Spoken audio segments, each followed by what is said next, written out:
yang kedua adalah staple food, kata mazhab Syafi'i. Staple food.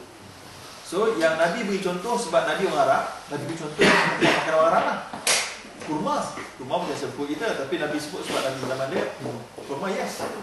Gandum yes. Garam yes. Barley, itu semua zaman Nabi. So para ulama bincang, dia tak terhad empat ni contoh saja.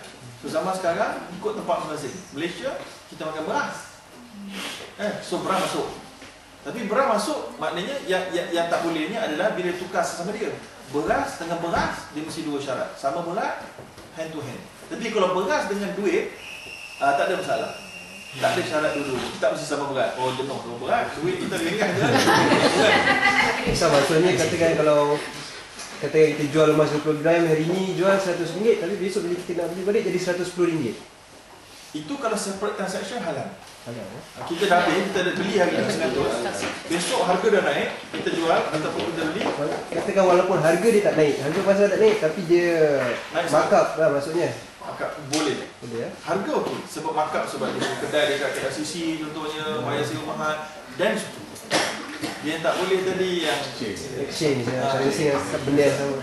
Sebagai contoh, kalau ikut di Malaysia, kebanyakan muda-mudi sekarang dia akan buat personal loan untuk persiapan perkahwinan, dan sebahagian pada loan tu digunakan untuk beli emas. Contoh, kalau suami dia buat loan, bakal suami buat loan untuk beli emas pada isteri. Kalau contoh daripada ni lah, macam mana status tu? Kalau dia buat personal loan, loan tu maknanya daripada bank konvensional, daripada contoh daripada bank Islam lah, katakan lah ya. Boleh faham sebenarnya kat bank Islam ni dia tak ada loan. Sebab tu jangan sesekali kalau orang expert, dia dengar you cakap Islamic loan, dia tahu you tak expert. Dia tahu you tak faham. Nak membuktikan kita faham, jangan sebut Islamic loan. Sebab Islamic loan hanya satu konsep, beri 100 pulang 100. Bank Islam tak buat tu, bankrupt dia awal lagi. So sebab tu dia tukar nama financing. Dia bukan tukar saja nama saja, change nama. No, dia change contract, dia change dia punya regulation, dia change sampai dia dekat court of law, dia punya effect dia berbeza. Court of law itu dia punya kesukaran dia. Okay. So jadi sekarang kita namakan dia personal financing, Pembiayaan. sebab tu pembiayaan. Macam tadi tu jual something tadi, jual something beli kan. Sebab tu nama dia pembiayaan. Dia punya effect dari sudut legal implication lain. Jadi katalah dia buat daripada yang Islamic personal financing, itu halal. Alright, halal. Tapi dia beli emas separately pun tak ada masalah. Kalau dia buat cara dia bayar cash, dia ambil emas, no problem. Jangan letak. Tapi kalau dia buat daripada personal loan konvensional, perkahwinan dia tu tak ada barakah. Mana pembiayaan peribadi, pembiayaan peribadi tu dibayar secara ansuran lah kan. Pembiayaan peribadi tu dia bayar secara ansuran bulanan, tapi mana sebahagian cash yang dia dapat tu tu okey, cash dia dapat dia boleh beli emas secara cash, no problem.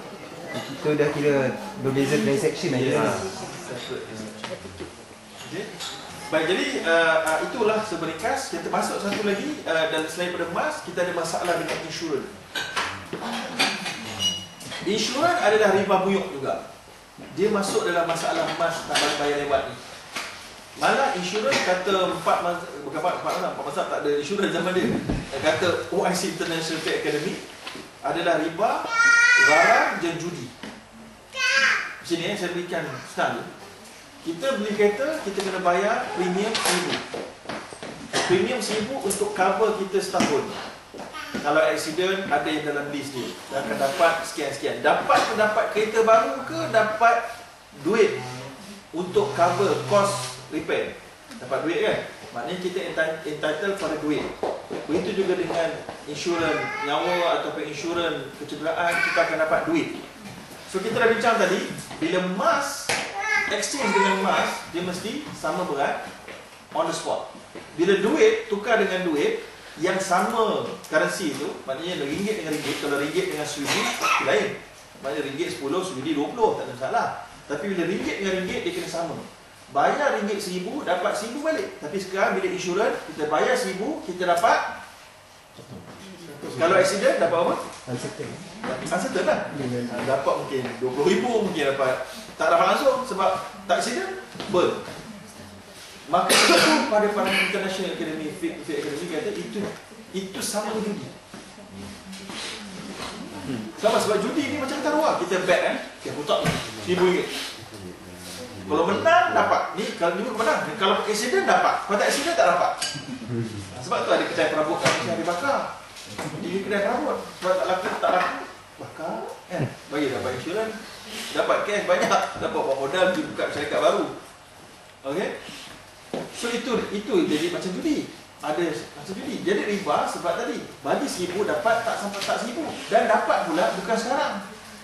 Akan datang. Dia riba. So Majlis Fatwa Kebangsaan kata haram.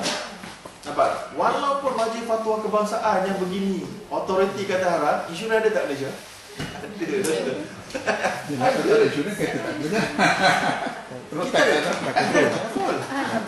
Kita ada takaful. Takaful adalah insurans Islam yang telah diubah sesuai modify dan certified oleh syariah. Tapi walaupun demikian, ada tak insurans? Masih ada.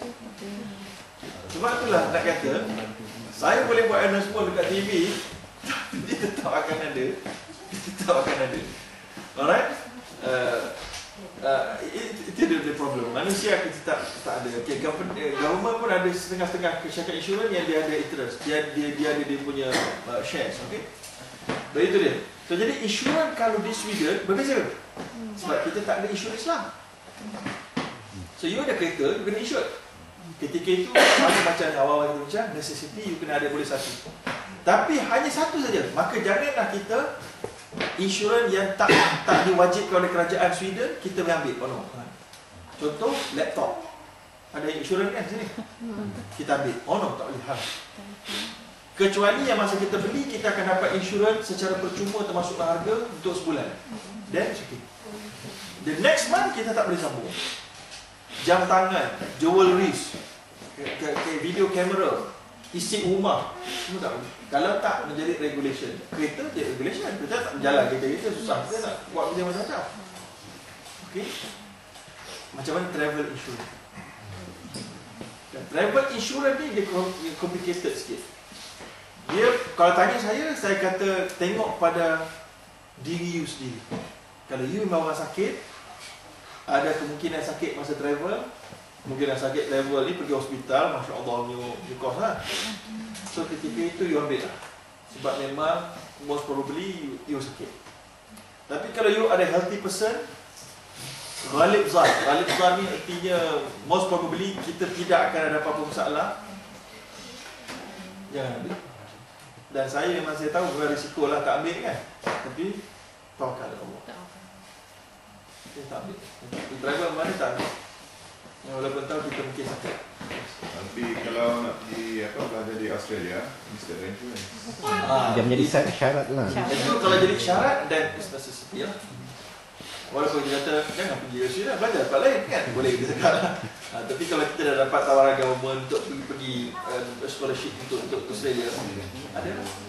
Macam juga yang national insurance pekerja-pekerja yang bekerja, kita kena ada. Then is something else. Bagaimana pula ada soalan kat sini tulis? Bagaimana pula kalau insurans itu, macam kami pelajar di sini mengambil insurans sekiranya pergi ke luar negara untuk conference, seminar, semua ditanggung oleh pihak universiti. Kalau universiti yang tanggung, bukan you yang tanggung, you as a beneficiaries, tapi bukan you yang pay the premium, then it's okay. Maknanya itu hadiah. Kalau macam you kerja dengan mana-mana company, public limited company, private limited company ke, company yang bayar insurans konvensional, tak ada apa-apa hukum haram ke atas yourself. No problem. Okay? Boleh ambil. Kalau you punya kereta ada orang langgar, orang tu kena bayar, dia pakai insurans konvensional, you pakai takaful. Boleh tak you ambil dia punya daripada insurans konvensional? Boleh.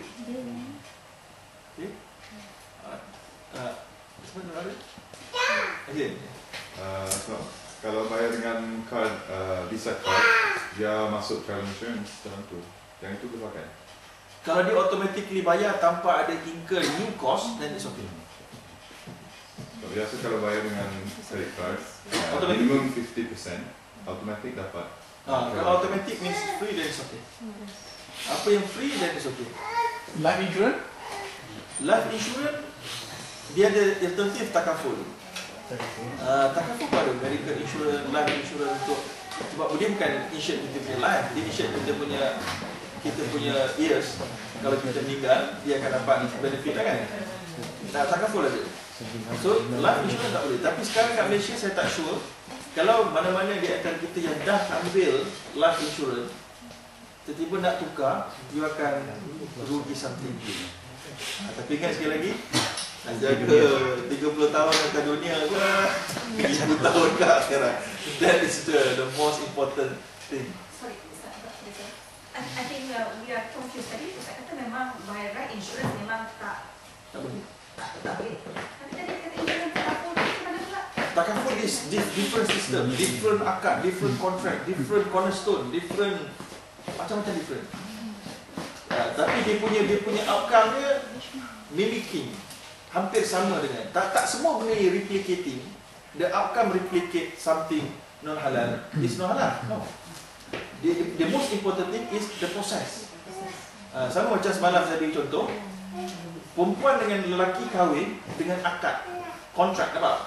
Kontrak itu dia bukan kontrak dia saying aku terima nikah, aku no. Dia ada something else. Dia ada you punya obligation, dia ada saksi, dia ada mas kahwin. Adapun yang jadi partner, non-Muslim dia ada partner. Outcome dia sama. Yang partner ni pun mengandung salin juga tak? Mengandung ni sama, book purchase. Yang halal pun book purchase. Kan?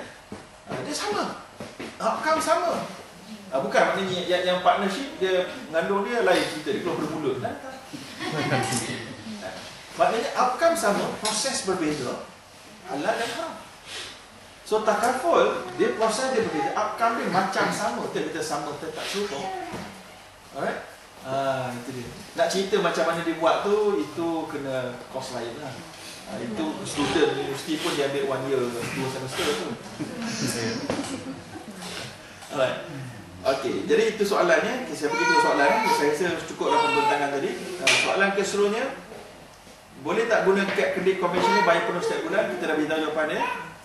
Soalan berkaitan CD cetak rompak, tuan punya badan dan syarikat tak izinkan kita jual atau beli cetak rompak hasil titik peluh mereka. Kalau kita beli, dosa tak? Kalau kita beli juga dosa tak? Kira haram tak? Okay, untuk tahu hukum macam ni, katalah you the owner of the CD. You suka tak orang buat itu? Tak suka? Senti. Kau ada orang. Okay, katalah you buat untuk komersial. Lepas tu orang kopi, dia jual yang kopi. Atau dia punya nama, you suka tak? Mungkin tak ke? That's very easy question. Islam ajar kita gitu. Sebab tu Islam kata la yu'minu ahadukum hatta yuhibbu li nafsihi li akhihi ma yuhibbu li nafsihi. Tidak sempurna iman kamu sampailah kamu kasih kepada kawan kamu macam kamu kasih pada kamu sendiri. Apa yang kamu suka orang buat atas kamu, kamu buat pada orang. That's it. Okay? Tapi orang jahat jangan pakai benda ni lah. Orang jahat dia suka buat jahat kat orang jahat buat jahat dia suka juga. Dah tahu lah. Tapi maknanya fitrahnya semua orang suka buat baik dengan dia. Dia suka orang buat baik pada dia. Itu yang kita buat pada orang. So sekarang ni, kalau kita bos, kita lah Bill Gates. Okay. Kita suka tak orang beli cetak rompak? Dia tak apa, saya 50 bilion. No, walaupun Bill Gates tu 50 bilion tu lagilah bakil dia. Tahu kan cerita dia? Macam 10 sen pun dia ambil berat. Bukan kokit sebab dia sangat berhati-hati, dagang. Sangat ambil perhatian. No, tapi I thought memang betul Ustaz. Orang kaya semua ikut. No, I have seen. Betul. Observant. Memang kaya orang kaya. Cuma orang miskin yang murah. Betul? Kalau you diundang oleh orang kaya ke rumah makan dan diundang oleh orang miskin, which one you choose? Aku orang miskin more lavish dan orang kaya. Cara ikan sekor makan 4 orang makan. Ikan kebun. Dia nak makan macam susah. No, betul kan? Betul macam mana? Saya tak akan tengok orang kaya semua.